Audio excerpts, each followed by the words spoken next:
사랑하는 형제자매 여러분, 오늘 우리가 함께 나눌 말씀의 깊은 울림 속으로 여러분을 초대합니다. 이 시간이 여러분의 마음에 하나님의 평강과 지혜를 더하는 귀한 축복의 통로가 되기를 소망합니다. 본격적인 말씀에 앞서 만일 오늘 이 이야기가 여러분의 영혼에 작은 감동이라도 준다면 구독과 좋아요를 통해 이 은혜의 여정에 동참해 주십시오. 여러분의 작은 손길 하나하나가 저희가 이 사역을 계속해 나갈 수 있는 큰 힘이 됩니다. 또한 이 말씀을 주변의 소중한 이들과 함께 나눔으로써 하나님의 선한 영향력을 세상에 전하는 귀한 도구가 되어 주시길 부탁드립니다. 듣는 모든 분들의 삶 가운데 주님의 놀라운 은총이 가득하기를 기도합니다. 오늘 우리가 함께 묵상할 말씀은 사도 바울이 데살로니가에 있는 초기 교회에 보낸 첫 번째 편지 데살로니가전서 4장 3절에서 8절까지의 말씀입니다. 한번 상상해 보십시오. 활기 넘치지만 동시에 도덕적으로는 혼란스러웠던 로마 제국의 도시 데살로니가에 갓 태어난 신앙 공동체가 있습니다. 그들의 영적 아버지인 사도 바울은 비록 몸은 멀리 떨어져 있지만 사랑과 염려가 가득한 마음으로 그들에게 편지를 씁니다. 이제 갓 신앙을 갖게 된 이들이 세상의 풍조에 휩쓸리지 않고 하나님을 기쁘시게 하는 삶을 살아가기를 간절히 바라는 마음에서 말입니다. 데살로니가전서 4장은 크게 3가지 실질적인 삶의 영역에 대한 바울의 권면을 담고 있습니다. 바로 성, 일, 그리고 죽음에 대한 태도입니다. 앞으로 몇 주에 걸쳐 우리는 이 3가지 주제를 하나씩 깊이 있게 살펴볼 것입니다. 바울이 이 3가지를 특별히 강조한 이유를 먼저 이해하는 것이 중요합니다. 그것은 바로 초대교회 그리스도인들이 이 3가지 영역에서 주변 사람들과 완전히 혁명적으로 다른 삶을 살았기 때문입니다. 그들의 생활 방식, 태도, 행동은 당시 사회에 큰 충격을 주었습니다. 예를 들어 당시 로마와 그리스의 이교도들은 그리스도인들이 죽음을 맞이하는 태도에 경악을 금치 못했습니다. 그리스도인들은 처형장으로 끌려가면서도 찬송을 불렀습니다. 죽음의 공포를 넘어선 그들의 평안함은 이교도들에게는 도저히 이해할 수 없는 광경이었습니다. 하지만 더욱 흥미로운 것은 성과 돈에 대한 그리스도인들의 태도였습니다. 그것은 단순히 조금 다른 수준이 아니라 이교 문화와 정반대의 극단에 서 있었습니다. 성경 이후 가장 오래된 기독교 문서 중 하나인 디오그네투스에게 보낸 편지에는 이런 유명한 구절이 나옵니다. 우리는 모든 이와 식탁을 공유하지만 모든 이와 침상을 공유하지는 않는다. 이 한 문장이 당시의 시대상을 극명하게 보여줍니다. 이교도들은 자신의 돈과 재물을 나누는데 극도로 인색했습니다. 그들에게 돈은 신성한 것이었고 식탁은 선택된 소수와만 공유하는 것이었습니다. 반면 성은 아주 세속적이고 일상적인 것으로 여겨져 아무렇지 않게 여러 사람과 육체적 관계를 맺었습니다. 그러나 그리스도인들은 정반대였습니다. 그들에게 돈은 세속적인 것이었고 도움이 필요한 이웃과 기꺼이 나누는 것이었습니다. 반면 성은 지극히 신성한 것이었습니다. 그들은 자신의 성을 소중히 여기고 지켰습니다. 이교도들은 침상은 모두와 공유하면서 식탁은 공유하지 않았지만 그리스도인들은 식탁은 모두와 공유하면서 침상은 오직 한 사람과만 공유했던 것입니다. 처음에 이교도들은 성과 돈에 대한 그리스도인들의 이런 태도를 비웃었습니다. 하지만 시간이 흐르면서 사람들은 깨닫기 시작했습니다. 아무런 책임감 없이 모두와 성을 나누고 누구와도 돈을 나누지 않는 이교도들의 방식이 결국 사회를 병들게 하고 파괴한다는 사실을 말입니다. 반면 그리스도인들의 삶의 방식 속에 담긴 지혜와 기쁨, 그리고 건강함을 발견하게 된 것입니다. 결국 기독교의 윤리는 로마 제국 전체를 휩쓸게 되었습니다. 바울은 이 점을 잘 알고 있었습니다. 이제 막 회심한 데살로니가 교인들이 자신들을 비웃는 거대한 세상 문화 속에서 기독교적인 삶의 방식을 지켜나가는 것이 얼마나 어려운 일인지 말입니다. 그래서 그는 간곡하게 말합니다. 내가 여러분에게 가르쳤던 것을 기억하십시오. 여러분이 이 거룩한 삶의 방식을 지켜나갈 때 세상을 변화시키는 혁명적인 영향력을 잃지 않을 것입니다. 그렇다면 오늘날 우리는 어떻습니까? 현대 서구 문화, 그리고 우리가 사는 이 사회는 스스로를 매우 진보적이고 자유롭다고 생각합니다. 하지만 솔직히 말해 성과 돈에 대한 오늘날의 태도는 과거 로마 제국의 모습으로 되돌아가고 있는 것처럼 보입니다. 통계가 이를 증명합니다. 사람들은 과거보다 훨씬 적게 기부하고 훨씬 더 많은 사람과 성관계를 맺습니다. 과거 로마 사회를 붕괴로 이끌었던 그릇된 성과 돈에 대한 태도가 오늘날 우리 사회를 무너뜨리지 않을 것이라고 장담할 수 있을까요? 결코 그렇지 않을 것입니다. 여기서 우리 각자에게 질문을 던져야 합니다. 나는 세상의 틀에 나를 끼워 맞추며 살아가고 있는가? 아니면 세상을 변화시키는 혁명적인 영향력을 가진 사람으로 살아가고 있는가? 오늘 본문에서 바울은 성에 대한 기독교적 이해의 세 가지 핵심 원리를 제시합니다. 바로 성의 선함, 성의 문맥, 그리고 성의 목적입니다. 첫째, 성의 선함에 대하여 이야기해 봅시다. 어떤 분들은 이 본문 어디에 성이 선하다는 말이 있냐고 물을지도 모릅니다. 하지만 한 걸음 물러서서 이 구절을 전체적으로 보십시오. 3절은 이렇게 시작합니다. 하나님의 뜻은 이것이니 너희의 거룩함이라. 거룩함, 즉 성화란 무엇일까요? 이는 우리가 하나님을 닮아가는 것, 그분의 성품에 참여하여 영광스럽고 이대한 존재가 되는 것을 의미합니다. 그런데 바울은 하나님의 뜻이 우리의 거룩함이기 때문에 성관계를 금하라고 말하지 않습니다. 그는 음행을 피하라고 말합니다. 이 미묘하지만 결정적인 차이를 이해해야 합니다. 바울은 성이 부적절하게 사용될 때 우리의 거룩함을 훼손한다고 말하는 동시에 성이 올바르게 사용될 때 오히려 우리를 거룩하게 만드는 통로가 될 수 있음을 암시하고 있습니다. 역사적으로 종교나 철학, 문화는 성에 대해 두 가지 극단적인 접근법을 보여왔습니다. 하나는 성을 신격화하는 것입니다. 고대 신비 종교들에서는 성적인 행위가 예배 의식의 일부였습니다. 성을 신성한 힘 그 자체로 숭배한 것입니다. 오늘날에도 이런 모습은 존재합니다. 어떤 이들은 인생 최고의 가치가 성이라고 말하며 성을 통해 쾌락과 지혜, 행복을 얻을 수 있다고 믿습니다. 미디어가 보여주는 비현실적인 이미지들은 성을 신격화하는 현대판 제의와도 같습니다. 다른 극단은 성을 비하하고 혐오하는 것입니다.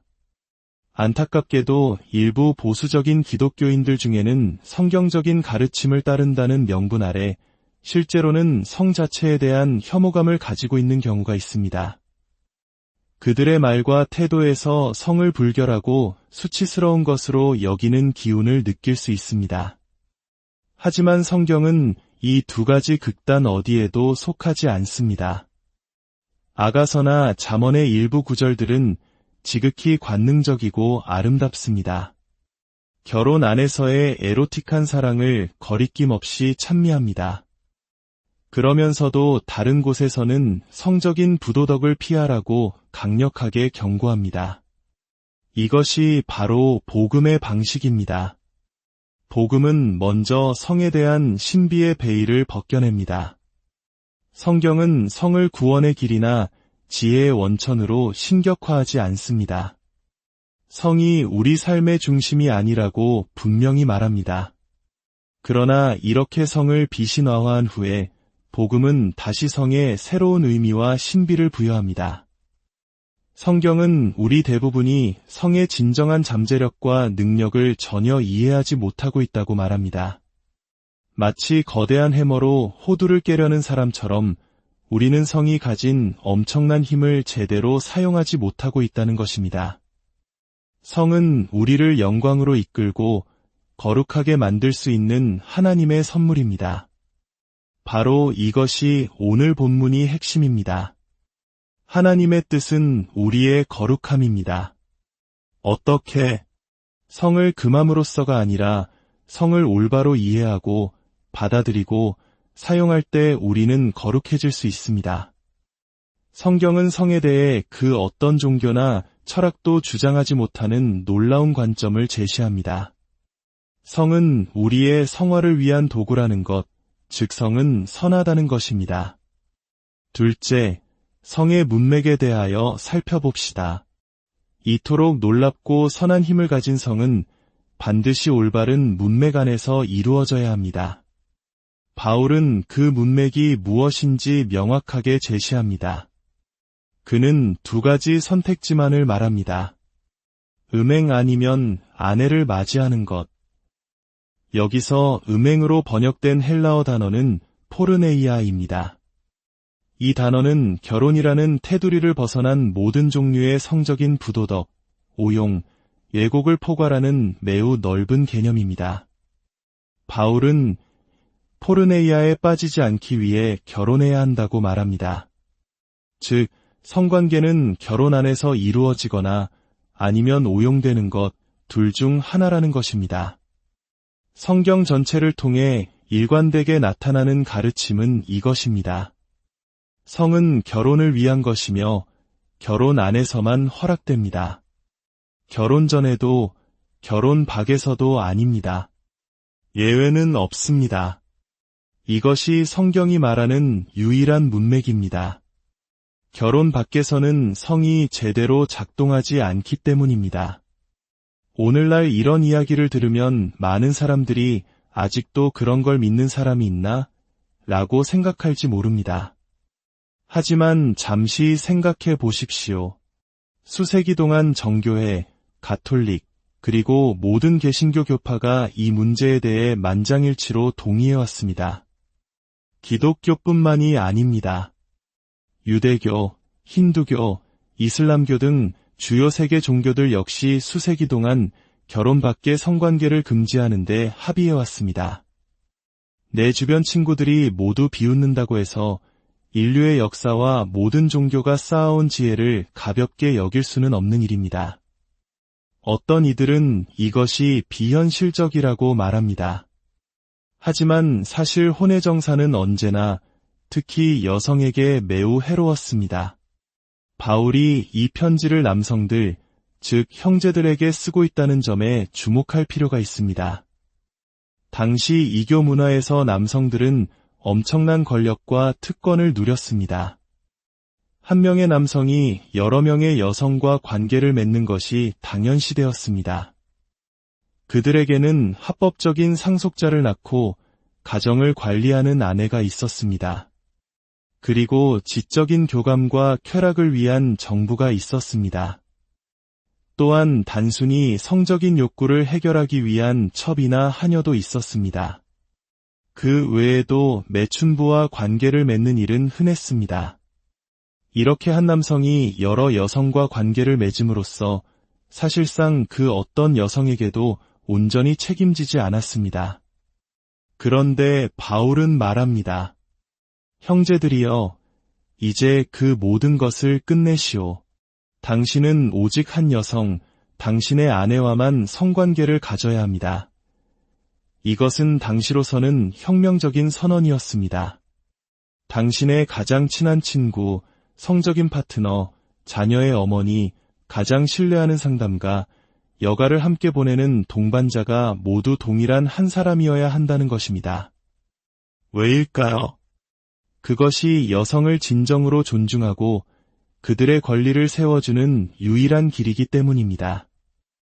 혼외정사가 만연한 사회는 언제나 남성에게 유리했고 여성을 착취했습니다.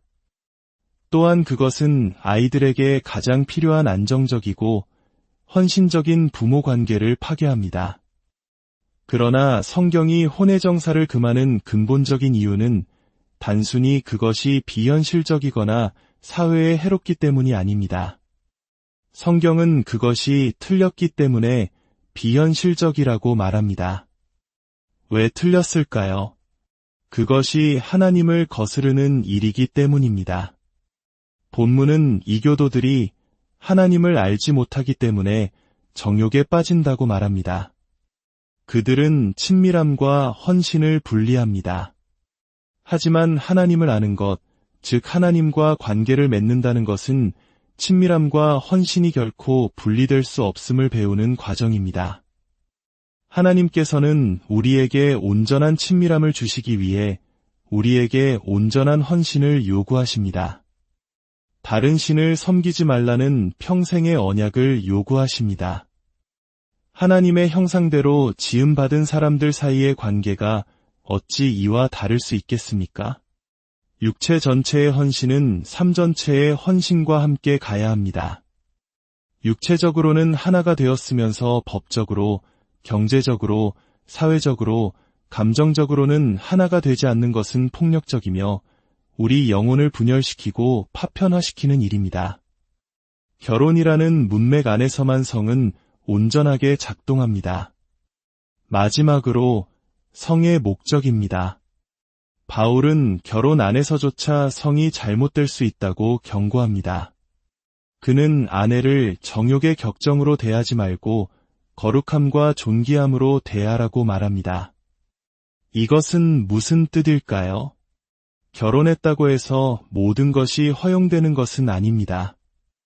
여기서 정욕으로 번역된 헬라어는 에피투미아로 과도한 욕망, 즉 우상숭배를 의미합니다. 반면 존귀함은 티메로 경외심과 존경을 뜻합니다. 바울은 성이 우상숭배적인 정욕의 표현이 될 수도 있고 반대로 배우자를 존귀하게 여기고 세워주는 경외의 표현이 될 수도 있다고 말하는 것입니다.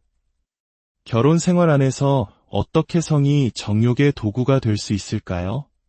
몇 가지 예가 있습니다.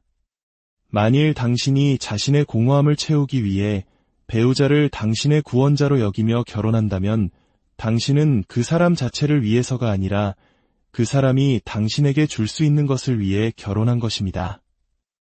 당신은 끊임없이 배우자의 사랑을 갈구하며 그에게 정서적으로 의존하게 될 것입니다. 이것은 배우자를 존귀하게 하는 것이 아니라 질식시키는 일입니다. 이것이 바로 정욕, 즉 우상숭배입니다. 또는 당신이 상대방을 인격적으로 존경하지는 않으면서 단지 성적인 매력에만 이끌려 결혼할 수도 있습니다. 성적인 화학 반응은 좋을지 모르지만 깊은 대화나 존경심은 없습니다. 이때 성은 배우자를 존귀하게 하는 표현이 아니라 단지 쾌락을 위한 수단 혹은 진정한 관계의 부재를 위로하는 보상에 불과하게 됩니다. 혹은 당신이 지배하거나 고쳐줘야 할 대상으로 배우자를 선택할 수도 있습니다. 이런 관계에서 성은 사랑과 존중의 표현이 아니라 지배와 통제의 수단이 될 뿐입니다. 그렇다면 성의 진정한 목적은 무엇일까요? 그것은 배우자를 세워주고 치유하고 존귀하게 만드는 것입니다. 한 사람이 당신에게 나는 내 남은 모든 삶을 오직 당신에게만 바치겠습니다.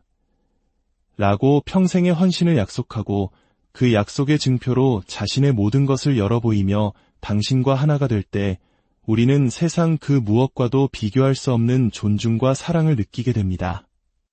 성적인 우정, 즉 깊은 존경심과 우정에 기반한 성적인 친밀함이야말로 결혼이 가진 가장 강력한 힘입니다.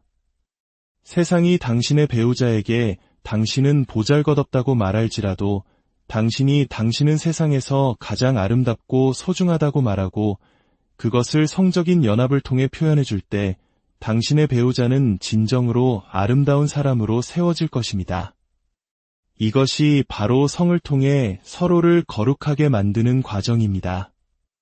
이제 왜 성이 결혼이라는 문맥 안에서만 제대로 작동하는지 분명해집니다. 결혼 밖에서의 성관계는 결국 거짓말이 될 수밖에 없습니다. 당신은 내게 세상의 전부야 라고 말하면서도 하지만 당신과 결혼할 수는 없어 라고 말하는 것은 결국 상대를 온전히 존귀하게 여기지 않는다는 증거이기 때문입니다. 결혼하신 분들께 말씀드립니다. 여러분의 결혼 생활을 돌아보십시오. 좋은 친구로만 지내거나 혹은 성적인 관계만 있을 뿐 서로에 대한 깊은 존경과 긍정이 없다면 여러분은 결혼이 가진 진정한 힘을 놓치고 있는 것입니다.